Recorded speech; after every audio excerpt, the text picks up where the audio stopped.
একটি গাধা ভারী একটি লবণের বোঝা পিঠে নিয়ে একটি নদীর পাশ দিয়ে হেঁটে যাচ্ছিল।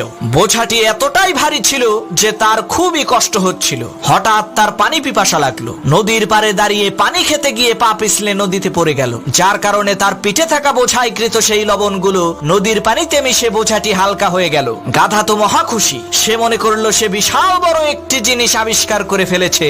সে ভেবেছিল নদীর পানিতে নামলেই মনে হয় বোঝা হালকা হয়ে যায়। পরের দিন সেই গাধাটি বড় একটি তুলার বোঝা পিঠে নিয়ে ক্লান্ত হয়ে গেল। পথিমধ্যে একটি নদী দেখে সে খুবই খুশি হলো। হোঁচট খাওয়ার ভান করে সে নদীর পানিতে বসে পড়লো। এতে করে সেই গাধার পিঠে থাকা তুলার বোঝাটি নদীর পানিতে ভিজে আরো ভারী হয়ে গেল, যার কারণে সেই গাধাটি আর উঠে দাঁড়াতে পারলো না।